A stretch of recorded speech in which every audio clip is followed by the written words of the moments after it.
Have you ever asked yourself why trying harder still feels like falling behind, as if life is moving faster for everyone else and slower for you?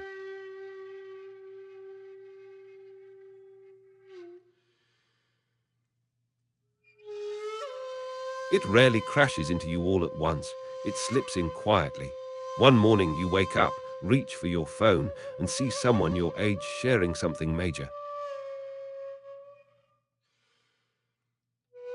A promotion, an engagement, a house, a milestone that feels solid and grown up. You scroll past it, then another post, then another, and suddenly there's a pressure in your chest you can't quite name. It isn't jealousy, not really. It's more like a sinking realization, a feeling that you arrived late. Like everyone else was handed a set of directions, and you're still trying to figure out which way you're facing. This is what it feels like to believe you're behind in life. Not failing, not broken, just behind. And the hardest part is that no one else can see it. You still show up. You still smile at the right moments. You still say you're working on things. But inside, there's a quiet urgency ticking away, repeating the same question again and again. What's wrong with me? Psychology has labels for this feeling, but labels never capture its weight, because this isn't only comparison, and it isn't just insecurity. It's a deep internal sense that time is speeding forward for everyone else while dragging its feet for you. People who feel behind often carry an invisible clock, not a real one, a social one. A clock built from expectations, milestones, and silent deadlines. By this age, you should be here. By that age, you should have that. And when your life doesn't line up with the timeline, your mind doesn't respond with curiosity. It responds with criticism. What most people don't realize is that this feeling usually has very little to do with real failure. It comes from timelines that were absorbed, not chosen. Timelines picked up from family, culture, social media, and the stories we grew up watching. Over time, these timelines stop feeling like opinions and start feeling like facts. Once that belief settles in, your brain filters reality through it. You don't just see where you are, you obsess over where you aren't. You don't measure progress anymore. You measure distance. Distance from the version of life you think you should already be living.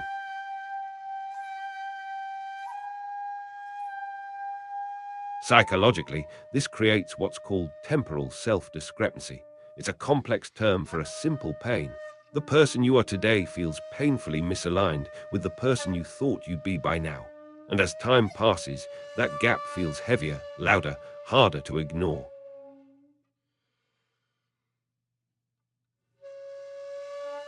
People in this state often say they feel stuck, even when they're technically moving, learning, working, surviving, improving in small ways. None of it feels like it counts because it doesn't match the imagined version of success they're comparing themselves to. And here's the cruel twist. The more behind you feel, the harder it becomes to move forward, because feeling behind doesn't just hurt emotionally, it changes how your brain operates. When the mind believes it's failing a timeline, it enters a constant low-level threat state.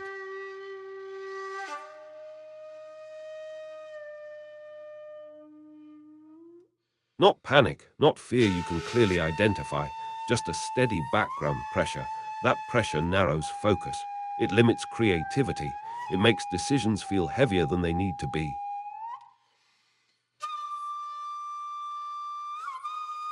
Suddenly, everything feels risky. Trying something new feels dangerous. What if it proves I'm already too late? Committing to a path feels terrifying. What if it's the wrong one and wastes even more time? Even rest starts to feel undeserved, like you haven't earned it yet. So people freeze, not because they're lazy, not because they lack drive,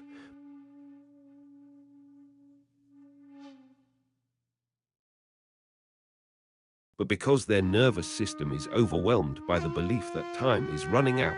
This is why so many people who feel behind are exhausted. Even when their life doesn't look demanding from the outside, their mind is constantly replaying alternate versions of their life. Versions where they started earlier, chose better, knew sooner, took risks, didn't waste time.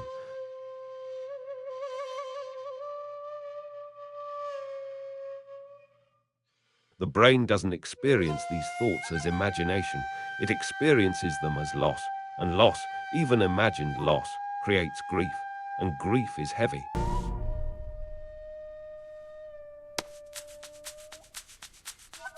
Another layer that rarely gets discussed is shame. Not loud, obvious shame, quiet shame, the kind that whispers, the kind that makes you dread questions like, "So, what are you doing these days?"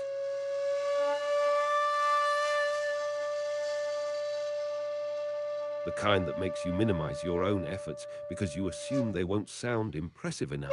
This shame isn't based in truth, it's rooted in comparison-based identity. When your worth becomes tied to progress relative to others, your sense of self becomes fragile. You stop asking, "Am I growing?" and start asking, "Am I growing fast enough compared to them?"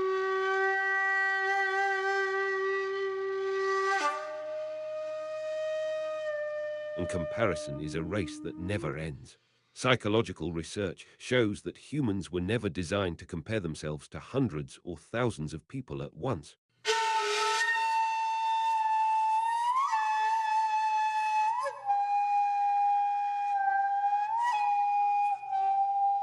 For most of history, comparison happened within small groups, a family, a village, a few familiar faces.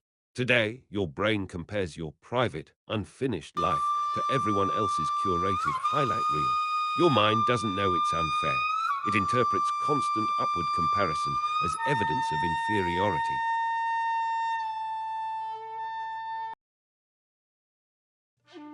Over time, people start seeing themselves as fundamentally slower, less capable, or somehow flawed. They rewrite their personal story to explain the delay. "I'm just not disciplined. I'm bad at life. Everyone else figured it out except me." But these aren't truths. They're conclusions drawn from incomplete information. What's rarely acknowledged is that feeling behind is often a sign of delayed alignment.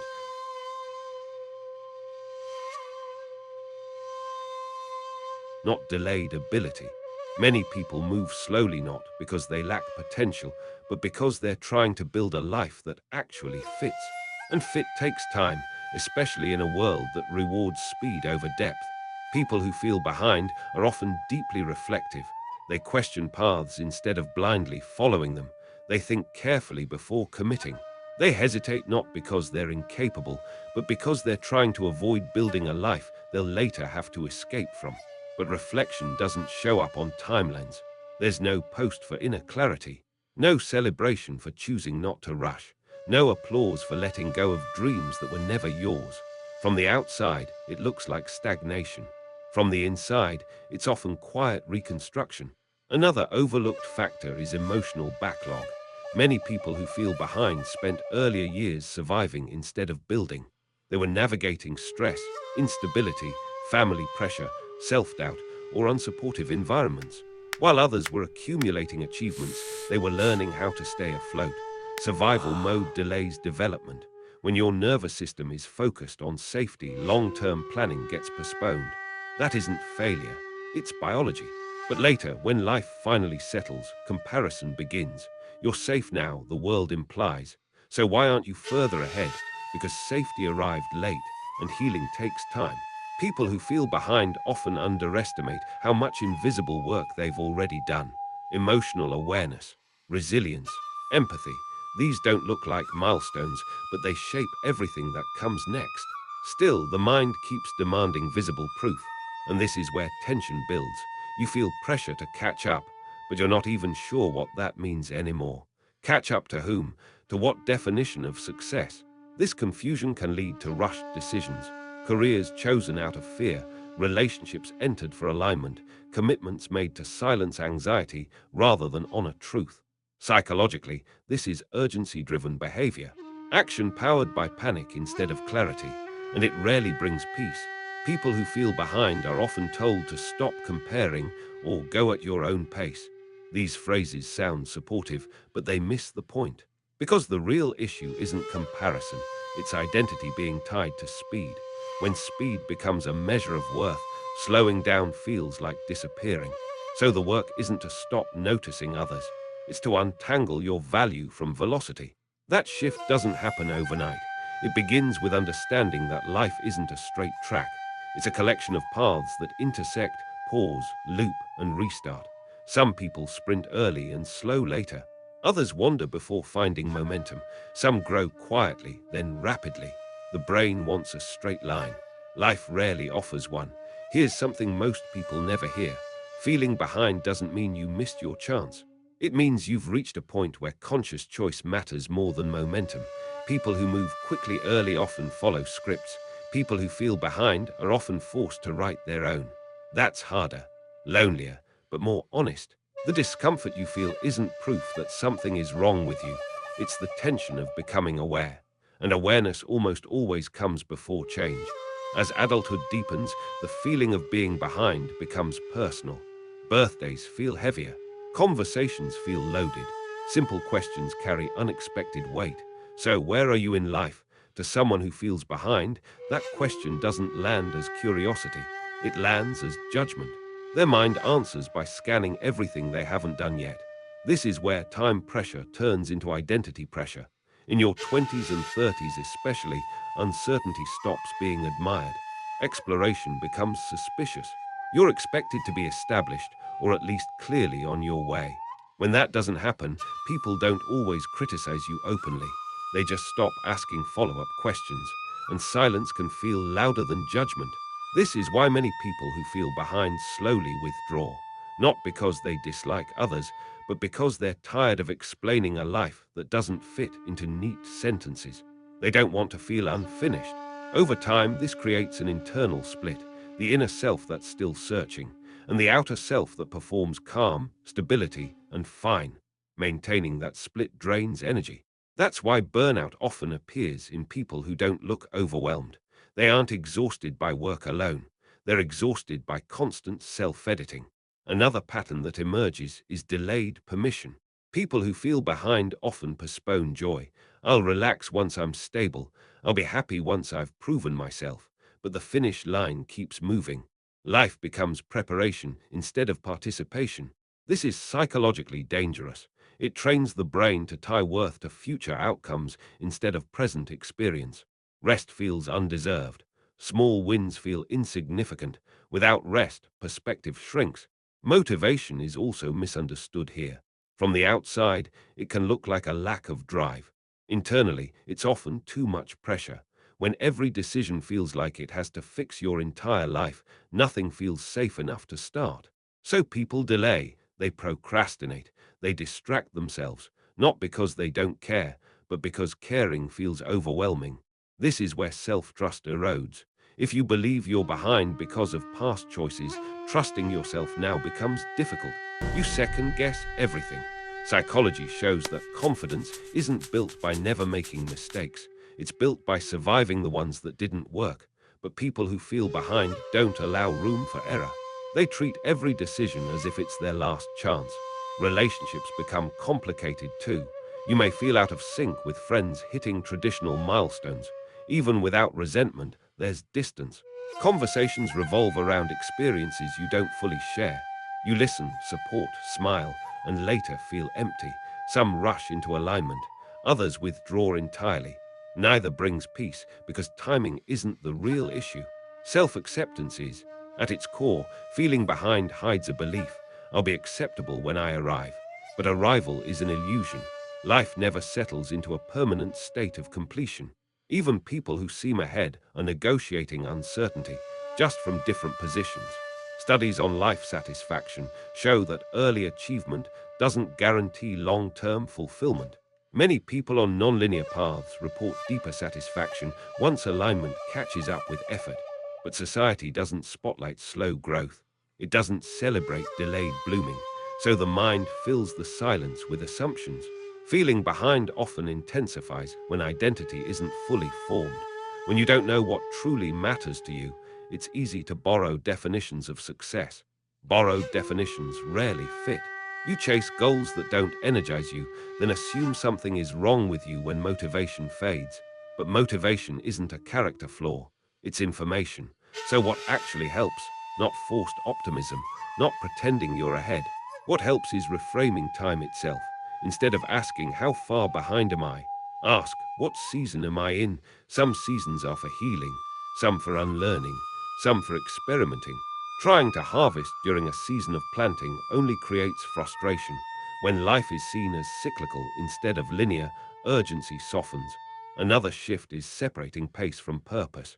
You can move slowly and be deeply aligned. You can move fast and be completely lost. Purpose isn't proven by speed, it's revealed through consistency. Progress that respects your nervous system is still progress. Safety comes before growth. Clarity comes before commitment. And one of the most healing realizations is this: you are not behind life. You are in conversation with it. Your timeline reflects your values, your questions, your circumstances, and your inner work. The feeling of being behind often fades not when life suddenly accelerates, but when self-compassion catches up with awareness. When you stop asking, why am I not there yet? And start asking, what am I learning here? Learning doesn't show up on resumes, but it shapes every chapter that follows. Many people who once felt behind eventually look back and realize something powerful. The delay gave them depth. The uncertainty taught discernment. The slow pace forced honesty. They didn't miss life. They met it more truthfully. If you feel behind right now, it doesn't mean you're late. It means you're standing at a threshold where borrowed timelines no longer satisfy and unconscious living isn't enough. That moment is uncomfortable, but it matters. Being behind isn't an identity, it's a perspective, one that often appears right before clarity, alignment, and a different kind of forward movement begins. Not louder, not faster, but truer.